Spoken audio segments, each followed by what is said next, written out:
Fisher here. Instagram at All American Sender. We're here today at beautiful Plaster City concrete plant. Everybody knows this location. And we're here to profile a pretty sweet truck for the Dweezy channel. Please state your name for the audience. I'm Kevin Calloway. This is my Dodge D250. It's a 93 Dodge. The only thing that's from the factory truck is the cab and the VE pump 12 valve. Not a P pump, VE pump. Everything else has been handmade. I did it all. We have a 2x6 tubular frame, and then it goes into brake metal shape in the back. It's a beam truck, and since classic me being on a budget, a lot of the parts you'll see, Duramax guys here, got to keep it true to the diesel people. Those are Duramax hubs, Duramax calipers, Duramax brake rotors too. Where'd you get the Walker Evans? Those are actually a custom offset for this truck, directly from Walker Evans, and then 40-inch race takeoffs. Always looks like the look of the Walker Evans classic rim package for an off-road truck. It's either like Robbie Gordon's or Walker Evans. Those are the classic rims. Yeah, this glass here is made by Trailer Products. It actually was on Walker Evans' old race trucks back in the day, the D100s. This hood, you can see it's cut. It actually was made for a truck without a windshield. So I felt the Walker Evans wheels were super fitting on this truck. And I feel like the Trailer Products glass, for whatever reason, seems to be a little bit more sturdy for whatever reason. I don't know if it's thicker or what, but it always seems to hold up. It always seems to be a little thicker. Yeah, so you'll see my shock package right here is a 2.5 all the way around, 3.0 bypass Icon. So I got these actually used off of a... Wait, what did you just say? Icon? Icon, yeah. Icon Raptor bypass. guys, Raptor guys. So these are actually off of a race 1450 truck, I believe. 14 in the front, 16 18s in the back. I believe these are 3 tubes in the front and then 6 in the back. Get a close up on these shocks. Come on. Look at those bypasses. Those are Icons. And I don't know who runs Icons on a Prerunner, but I guess we're going to find out today how they work. Yeah, so they're actually really cool. They don't make noise. They're all hydraulically damping. Yep. No clicking. The Raptor guys like them so they can have their cup of coffee in the morning and be nice and quiet. Dang. I mean, my shocks are loud. That's all I know. So yeah. Well, that might be nice. Easily can't hear anything over it anyways. But do they work? We'll find out. So up front, I've just got a basic replacement light, got the factory grill. I really like the factory grill. The hood, actually I designed my own bracketry system for the hood hinge to pull the grill, or pull the hood out from behind the grill. So when you see it come up, it lifts up and then comes over. The bumper and actually all of the tube work on this truck was laser cut and CNC bent by LSK Suspension, Cal West Manufacturing. And then all the plate work I actually did at my work, California Sheet Metal. One of the things I like about this bumper is that it's super pulled into the front of the truck. If you happen to know about jumping or anything like that, you know that every once in a while you get a lawn dart, and if your bumper is sticking out to here, that's just another thing to catch the ground. And so you want your bumper smashed up as far as it can go so you can get this angle when you come down, and hopefully, you know, you can come out of it without going end over end. So anytime you have a Prerunner like this, I know race trucks, they got to have this big, you know, bumper out here to, you know, nerf and stuff like that. But Prerunners, if you're going to jump it or you're going to take it into the air, things happen. And this allows you to maybe skate away clean just in case. So I like how it's pushed up super close to the cab. Yeah, so under here, so this whole thing was actually designed in SolidWorks. I 3D scanned the cab, did it all myself. And then you can start to see, so the only thing I really bought off the shelf was the 2x6 frame rails that I made going back. That made the mounting of everything super easy. This build took me about 16 months, which is pretty quick for something that's effectively a tube chassis at this point, in my garage, and I wasn't working full time on it. Thank you to my fiance for that one. She has been awesome throughout this whole process. So I have the brake metal shape coming down here, and then it's a traditional beam style. So the big thing I was shooting for in the beams was straight tie rods everywhere. I didn't want any bends on anything. So everything I did, I have it straight, and there's giant pockets for everything to move through. The spindles over here, if you look at them, they actually, the way I designed them is enough KPI in them where the top bolt you can pull out, and it has a heim that you can turn in, so you can adjust the camber on the truck just by raising that up, pulling that bolt out, and you don't even have to pull the tire off. So if you're daily driving it and you get to the dirt, you can put a bunch of camber in it. All the beam guys like that. So these are equal length beams with swing set steering? Correct, yep, everything swing set steering, equal length beams. I made these, they're all 3/16 plate, 3/16 plate, and 3/16 again. The top is a 2-inch quarter wall tube for the bungs to slide into, and then vertical uniballs on the end. Are these all chromoly, or is this 1026? It's all mild steel, budget. Yeah. MIG welded everything. There's only a few little spots that are TIG welded on this truck, but again, I wanted to play with it while I was still young. I didn't want to be in my garage the whole time on jack stands. So one thing about mild steel is that it's not that much weaker than chromoly. It is weaker by a bit, but what happens is when you do have a failure, the mild steel yields and doesn't break. It usually bends and doesn't break. So it's actually a little bit safer if you have a failure of some sort of some part, it'll bend instead of just snapping, because it's less brittle than chromoly and a little less strong, but it'll fail slowly instead of failing catastrophically instantly. So that is one good thing about mild steel. And I know because I had a mild steel front end, and slowly over time, it just started to fatigue more and more, and did have a failure. Thankfully, it wasn't instant. It was a slow failure, and drove out of that one and went ahead and replaced it with chromoly at that time. But anyways, just a side note on mild steel as opposed to chromoly. Yeah, so everything is made in the computer, so if I ever bend something, and that was kind of the thought behind it, is I can go cut another one. I have the file and I just cut it and make another one in my garage in maybe a week, and then be back out on the trail. And if you decided at whatever time you had a little bit more money, or you had a little more time, you can laser cut this in chromoly, same as you can laser cut it in mild steel. So easy. You could go to chromoly, next iteration or something like that, and you can find some design changes, add some gussets where you see some fatiguing going on in the metal. You could maybe do some changes. So it's a good way to get it on the truck, take it out, put it through its paces, find the failure points, and then you can come back and basically make the whole thing bulletproof at a later date. But at least he's out here ripping. So yeah. So walking around the side, I got Fox bump stops all the way around. They're just 2 O's and then double limit straps on all corners. It actually is running a hydraulic ram assist on this truck. All the ratios are changed, so it's only about 2 turns lock to lock on this truck. So pitman arm shorter, all of the hangers or the swingers on it are changed, so you'll see them in different points, so you get that quicker ratio. And then it's a 1.75 diameter hydraulic ram assist with a PSC power steering pump. So it looks like, yeah, if you look at the pitman arm here, it's pretty short. So you have a lot of less force and leverage on that arm, being that it's short. It looks like it's double sheared, which is the proper way to set up the pitman arm. And yeah, it just looks beefy. It looks like it's gonna hold up for sure. Yeah. So we'll come to the hood later. There's some really cool stuff under there for serviceability. My big thing is I want to play, and I want this truck to be done soon, and I want it to be able to be serviced where I can do it in a week. I don't want to have the whole truck down trying to pull something off, and then I got to pull the front end off to get the engine out. So I really try to focus on making this a quick package.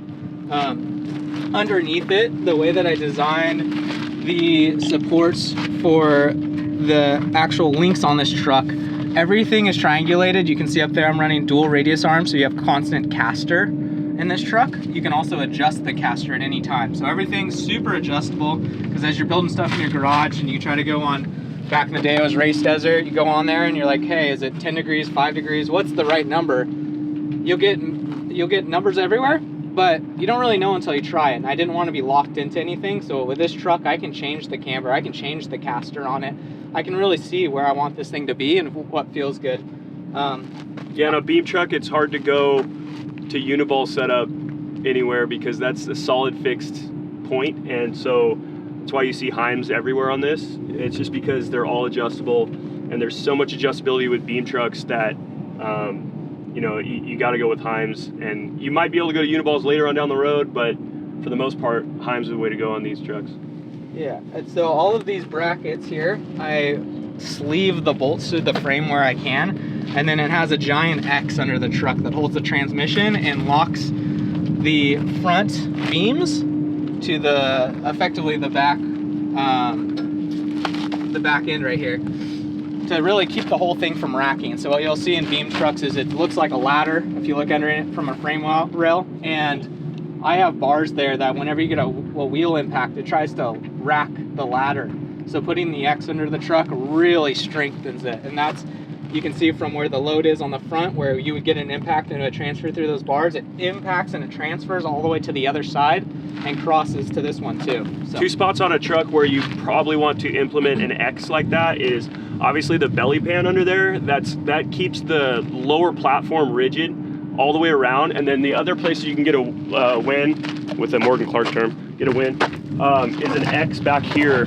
This one doesn't have it, but I've seen the X's in the back here, and it seems like that kind of, you obviously have X's up in the cap, and then you have X's here, and then an X under there, and that keeps this box from flexing this way, and it keeps everything rigid, and the chassis seems to be super stout when you can build in an X in these areas of the truck. So yeah, so on this truck too, I was able to get away with some really creative stuff that would be very hard to replicate by not doing it on the computer. One of my happiest moments was this tube. So this is a single tube, no splices from this node all the way to the front where it ties back into the frame. It goes down and it captures every single tube coming through the cab tied into the frame, but this is a single tube, so there's no splices, no sleeves, no funky stuff. It's got off-plane bends, just stuff that would be really time-consuming to replicate by hand. It'd be hard to mock that up. Exactly, but it is really rewarding when you start using stuff out of the computer and pride yourself on not cutting it, because it squares up the truck naturally for you, because this tube is identical to the other tube. And then look at the brakes on this box right here. That just looks sick. You got like multiple angles brakes on the box. It just gives it a good look. Yeah, so when I was doing this rear end, I wanted to keep that frame rail rectangular just for easiness of mounting beams and all that stuff off there, but coming around the back, you start to lose the points that you actually need to mount stuff, so it's not as critical. Bump stop, you always can notch it in. You got a sway bar integrated, but the back end here, you can really get creative. So I went through, and this is all brake metal, 3/16 mild steel. Nothing here is rectangular from about this point back on the truck. Everything comes down to tapered points. It has multiple brakes on the back. Even under here, this is a single piece going all the way through behind the battery with a knife edge on it. Another big thing that I did is, my concern when you run a tube through this here is if you get nerfed or you put a trailer on the back, which I'll show you my clever solution to that, this tube could actually oval. So inside of this tube up to about here is a solid slug of steel. So that is a solid tube, rosette welded all the way through, so that there's no chance of that distorting behind this. So the back end's really solid. I mean, you have all the triangulation. You're adding a ton of strength and not a lot of weight. I mean, that's really not that much weight for solid stock right through there. So yeah, you're not effectively changing the weight of the vehicle with that, but you're adding a ton of strength in that node right there. Exactly. Up here, I try to keep everything really low profile. My goal is I'm going to put glass on the back, and I want to plate the whole bed in, and I want it to look like just a nice clean cover. That's why the tires are so low on this truck. So everything here is all just low profile as much as it could be. You see I have a rugged radios pumper on this truck. The way I'm using that is I'm not actually running helmets inside. I have a 3D printed flange that goes on the back of the cab, and everything is seam sealed. That's why you can see a little seam sealer here and there that will be cleaned up. Everything is seam sealed so I can pressurize the cab. On the dash I have a 3D printed receiver for it. So you can pressurize the cab and hopefully keep a lot of the dust out of the truck. And then, you can crank the AC inside the cab, but that's not going to pressurize it. Yeah. You need to come from the outside in order to pressurize the cab, in order for the air to go out of the door seals or wherever the air wants to come out of, so the dust can't come in. Yep. So it has to come from outside to in. You can't just like crank the AC inside the cab. That doesn't change the pressure. So. Exactly, yeah. So this is a concept you'll typically see when they're making like medicine in clean rooms. They pressurize it to keep all the contaminants out of the room. So pretty cool technology. I've got dual transmission coolers. The transmission in this truck is a 48 RE, so it's out of a 0507 Dodge. You can get an adapter plate from a second gen, it bolts up, and then I used a valve body conversion kit to make it a manual valve body. So I actually did that. I pride myself on trying to do everything. I mean, if you mess it up, it's your truck. I'm out here, I can only blame myself, but I get a lot of pride out of trying to do it myself. And there's so many resources nowadays with YouTube, Race Desert, every aspect you can really learn. And then when something goes wrong on the trail, you kind of know. I know what it looks like inside the transmission. I know what it looks like inside the motor.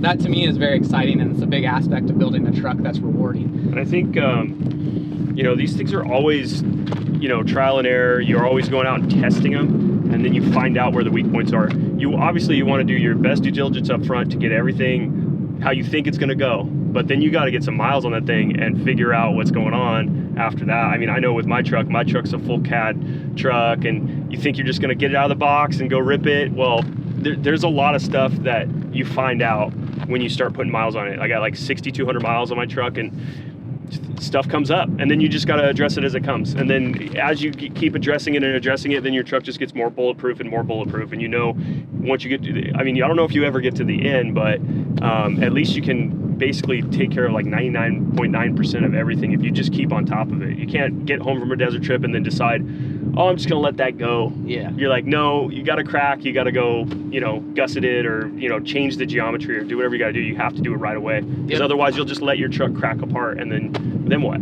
Exactly. So exactly. Coming back, so I have the sway bar back here. This is actually a solid piece of steel, so I'm gonna try to machine some pockets into it later. It uses a Speedway sway bar. It's the biggest solid one you can use. Solo Motorsports ends on it. And then when I was making this frame, again, you can really think ahead when you're on the computer, because it doesn't take that much more time. You're never cutting something apart again. You can go through iterations. I actually have a tube. If you look under the truck, that tube that the sway bar goes through is integrated into the whole back end. So this sway bar location was fixed before the truck even had a tube welded on it. So it was really cool. You could cycle it in the computer. You could see where the limitations are. It actually comes up right into here, and that's on that angle. And then it cycles down. It'll pull 34, not strapped, but right now I'm pulling right around 30 inches of travel. That's a good number. Yeah, it's about 22 in the front. It's strapped up to about 21. Do you have a carrier bearing in this, or is it? Do you have a carrier in the middle, or do you have a double drive shaft, or a single? It's a double drive shaft. Okay. So I was going to run a single drive shaft. Whenever you're getting parts, because again, I haven't built a ton of trucks. I always try to go out to the guys that are the experts of it, the drive shaft shops. They're telling me, hey, this is my length, this is what I'm trying to build. You're always going to get that, hey, you can't do it. Okay, well, tell me why I can't do it, right? I don't want to just go to someone else and say, I'll have that guy do it, because there maybe is a reason behind it. One of the issues with this is the length of the truck. Even though it's a short wheelbase, it's about 125. The drive shaft length would have a critical speed issue where it effectively turns into a jump rope and then will come through the cab and cause havoc. It's a bomb going off. So by making it the two-piece drive shaft, I was able to reduce the length of the drive shaft tubes and not have critical speed issues. So drive shaft failure on this truck would be 140, 130 mile an hour range, which I don't really have the intent of going over that speed. If I do, I can shorten the drive shaft again or make it out of a different size tube. Before, it would have been 90. So it was really good that he told me, and good time that I listened to him and didn't just try to go to the guy that could do it cheaper that would say yes. And your rear travel numbers, they're not usually limited by the suspension chassis geometry here with the sway bar links, the lower control arms. You can push the shock up and change the motion ratio. You can get the back to droop out suspension chassis wise however much you want. Yeah. But it's all limited by the drive shaft. Like the drive shaft, the angles of the drive shaft, the pinion angle, how much the U-joints can flex, and it's all limited by drive shaft. So, I mean, the suspension geometry, you kind of have free reign to do whatever you want here. I mean, obviously to a certain point, but the drive shaft is where you get your rear travel from. So coming around to the back, I got the two 40-inch spares. This tube here is actually, it has tabs up here and it has two clamps in the front. So this whole thing, when I pull the 40s off, it's not made like a rear hatch on the truck, but this whole tire carrier supports and locks in the 50-gallon fuel cell. On this truck, the huge item, or a couple of the big factors when you're building the truck that I've been at least aware of, is weight ratio. So making sure it's rear weight biased. 60-40 seems to be the perfect number. I have a boat anchor in the front of this truck, so I try to slide that back as much as I can. The next logical idea is to throw weight as far back as I could possibly get it. So both batteries are shoved all the way to the back of the truck. I have a 50-gallon fuel cell made out of 1/4-inch aluminum, baffled inside. It's all diesel. And then underneath here, I have 3/8-inch thick skid plates for weight. So each one of those is maybe 125 pounds under there. So that would act like another 20 gallons of fuel. That's always in the fuel cell. Here behind my license plate, these will actually come out. They're just nutserts in there. This is a 2-inch receiver up into the bottom of the truck. So you can still tow with this truck being a diesel, but you don't have anything coming down below the actual skid plate. It has pins in the side. You pull the skid plate off, you can put in a receiver that turns at 90 degrees, kind of like how you see some drop hitches. It would just be turned the other way. So I can still use this to tow jet skis or whatever I need to. If my other truck breaks, I can use this as a truck. Rear end's just a classic Chevy 14-bolt rear end with some gussets. That eventually will be changed to something more substantial. But rock crawlers use this. It's using all Duramax outboard stuff. I try to keep all the Duramax from the same year so that the brake bias was correct on it. So that will be changed, but it's all the correct lug pattern, being off of a Chevy that's pre-2010, and Dodges seem to all have the same lug pattern, so there was no real issue there. One thing I like about the rear end, and the thing that I notice about the rear end, is actually he's got the trailing arms set up in a uniball fashion instead of the Heim. I just like how that, I mean, just the thought of the uniballs in the back, for me, it just seems stronger. It seems more reliable. I've always got my jam nuts on my Heims coming loose on those spots for whatever reason, so I actually had to tack weld them to get them to stay, and this is just solid. It's not adjustable. You can adjust the pinion angle with the upper links, and it's not adjustable down here, but if he's got the geometry in CAD, then he doesn't necessarily need this portion to be adjustable as far as this. So that's probably why you went with Uniball, because you had it in CAD and you're like, I know exactly how this geometry is going to go. Correct. So yeah, I mean, Van from LSK Suspension, a longtime friend, I throw ideas around him. It's always good to have someone that's been in the industry for a long time that you can really bounce ideas off of. And I was throwing around the ideas of the Heims in the front versus Uniballs. And he talked me into this just for the strength standpoint. You could wrap the steel around it, you give that cup a lot more strength. Very reminiscent of the LSK arms. Those are actually LSK arms, but just I was throwing around the idea of making my own, and he's like, hey, this is how we do it. Why don't you do it that same way? And I'm like, well, here's the pros and cons, and effectively we ended up on this, and I'm really happy with it. Yeah, it looks great. Thank you.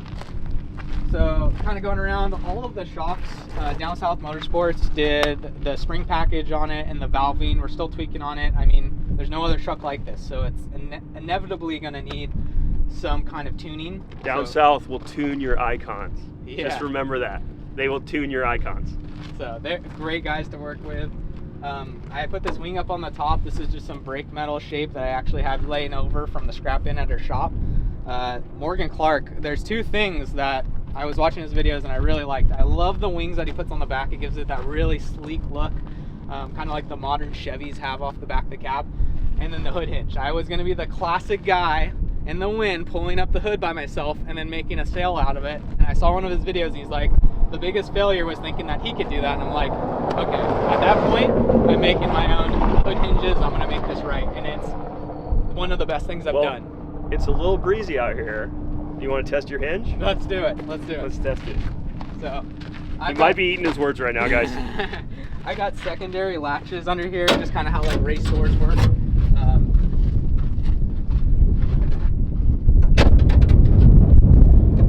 And then they're just push pins up on the back of these. So these are obviously budget ones. They're not those safety pins, so I don't trust them too much. But reverse opening, similar to how a Corvette or a Viper would open, to me was the right way to do it, because there's no risk of it opening while you're driving. Okay, this is really solid. So now that you open it, this hinge right here is not going anywhere. Yeah, so I came up with this design. There was a little app. Again, I mean, we live in such a great time. You can use apps to design linkages instantaneously. So I designed all of this linkage length in an application and then brought it into a computer-aided design software. But you can see right here that the hood actually opens up over the grill, like I was talking about earlier.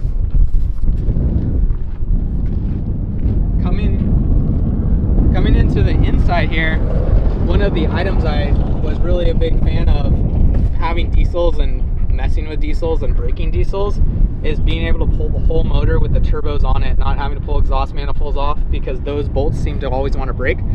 So the way that I designed this cross member, there's tubes coming down. These tubes come in tied to the inside cage and then come down the frame. I've got the tubes I was talking about coming from the back up here. This will actually unclamp at these locations, and the only way to get this off is to slide it back where it opens up, and then you can lift it out and over. So once you do that, you pull the shock package off, and then this unbolts and the whole front core support comes off. You've literally only got these two tubes in the engine bay that you have to work around, and the whole motor can pluck out. That's really nice. I almost wish I had something like this in my truck, because I know mine's a center mount truck. The motor's about here, and I know when the time comes, if the time comes, I'm gonna have a real issue getting that motor out of here. And this looks like, I mean, once this thing comes off, yep, it's wide open.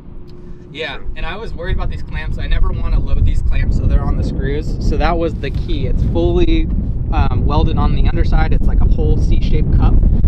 You have to slide it back. There's no way to get this off vertically without shearing the tube. So it's effectively as good as welding, but it's still removable in the fact that you can slide it back and then it disengages the solid parts of the C's. None of these screws are actually in a way where they're being loaded under normal use, which was one of the big things I wanted to make sure I didn't have screws being in tension or anything like that that could break. Yeah, it looks like the pressure, the forces from the shocks pushing up on this tower are going to want to pull that unit up, but the bolts are up here and you got it welded underneath. Yeah. So really these pinch bolts here are doing nothing except for holding it laterally, and that's it. Exactly. Yep, you could take those couplers off and ratchet strap it to the front of the truck, and this thing would still be able to mop. All right, let's go check out the inside of the truck.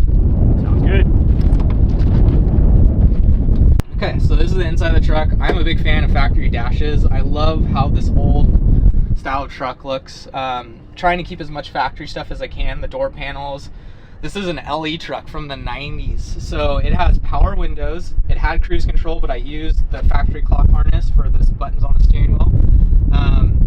It has AC, heater, all of the features you can imagine, even up to like 2005 would be even an upgrade then. So I went through and did a lot of little clean touches that I could do while retaining the factory kind of dash. So this is a MPI steering wheel. One of the things is you can use drag racing parts, which I really liked. The steering wheel is a little smaller. This is a ratchet shifter. So this is a drag racing part that has a bunch of features that I can put switches and stuff in here. So I have, since it's a manual valve body, I have lock up fourth, 1 through 3 here, reverse. I have a horn, push to talk that I can put in. I used a special computer board underneath the dash that actuates relays, so I can use the thin gauge clock spring in the dash here, or in the actual column, and run all of these buttons through that. So I don't have anything wrapping around the steering wheel here. Super clean. Yeah. Super clean that way. It just looks cool too. I mean, you got all this integrated into the steering wheel. I mean, I almost wish I had one of these in my truck. Yeah. It looks sick. It's always a fun thing because they're like, what do all the switches do? And you're like, just put your seatbelt on, boy. And how do you engage the ratchet shifter, just for people who haven't seen those before? So a ratchet shifter, you have 3 items. So you pull it forward and backwards, you have a disengagement lever here, and then you have a reverse safety. So as you pull through, that would be first gear, and you just push it into second and push it into third, and it's made for drag racing. So you pull this and then you can go into neutral. So if you have a throttle stick, a runaway, anything like that, you can literally just push it into neutral and the truck will rev out, but you're not gonna be in a truck going 100 miles an hour. Then you have to pull that down, you push it forward, now you're in reverse, and then you can put it in park. So it's a pretty well thought out strategy on how this thing operates, and that's just a cable actuated to the transmission, and whatever you put it in, it's going to go in. And then fourth is electronic, and lockup's electronic. Seems like that would get it would be a little bit to get used to that, but I feel like it might be better. I feel like it would take a little bit to get used to it, but then once you got it, I feel like it's almost better than the gate shifter. Yeah, you push it, like you just push to go forward, and one of the things I wanted, it was close to the steering wheel, so when you're in, you know, first, you can just push it into second, Look push at it this into guy. third. What is he? He a ninja? Yeah, so that was, I like that, just being able to not have to like try to go around a gate. These are all 3D printed parts. I got a pyrometer here, it's a trans temp. I've got my air for pressurizing the cab, the speed sensor there. I've got just a kind of an eBay quickie kind of Touch Pro knockoff. Ultimately I'd like to get a Touch Pro, but right now, just with the budget of this truck, that's what I'm running. But that is an awesome way to do it. Just radio, got comms, got an iPad mounted. What brakes are you running in this? Just sorry to go off topic, but I'm just wondering, do you have manual brakes? Do you have power brakes? How's it work? They are vacuum actuated factory brakes. So Wow. A lot of times they'll change them to hydraulic. Like your newer modern diesels will have hydraulic. This is still running the vacuum actuated, and it runs a vacuum pump right next to the power steering pump. So I try to keep that all factory. Wasn't quite sure how I was going to pull off the brakes, if I was going to have too much brake bias one way or another. So running all Duramax stuff front and back, I already knew that was pretty well calibrated. So the last move would be moving this to a Duramax if I had to, but it actually works really well. I'm very impressed with it. Factory AC, all the good stuff up here. So all of these tubes are radiused and rolled really tight to the top of the truck. This B pillar and the C pillar are continuous, which is atypical in a lot of trucks. So you actually have to feed it through the front windshield before you put in the A pillars. So those are continuous, which is really typical in a lot of sanctioned racing, which is something I wanted to do. I mean, I want to make this thing as safe as possible, but still have kind of as few tubes as I can and still be strong. So that was one of the techniques I used. These are infilled 1/8 inch thick panels that have vinyl wrapped over them, PRP seats, PRP harnesses. Got a little bench seat in the back here for the dog or kids. It's got a little lap belt. You put like a cooler or something in it. So it's pretty bare minimum. It's loud. I'll probably put carpet in it eventually. Put some more sound deadening. It has some in it, but it's pretty basic. I like how clean it is in here. I mean, you just have what you need, and that's it. And there's no frills or anything like that, but it's all here. And cage is really tight. Looks really nice. I think I just did carpet in my truck, and I think that'd be a good thing to do. It changes the game for heat, and it changes the game for sound.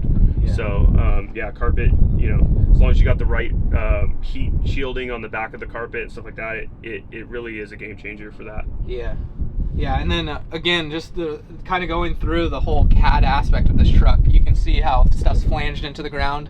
These tubes, the harnesses behind the seats here, those are an extremely complex tube to make. If you were trying to do it by hand, they've got 4 off-plane bends. It's all one piece of tube. It comes back here, and it's good for the back person because it's 2 hand rests, but it doesn't block in this area, and it gives your harness the right connection point. So it's really critical how you put harnesses in. That was the big one that I wanted to make sure was right, and it worked out really well. Well, I want to thank you for watching the Dweezy channel. This has been Kevin with this badass diesel. Thank you. I think you guys got the information you need to know about this truck. We're about to go rip it.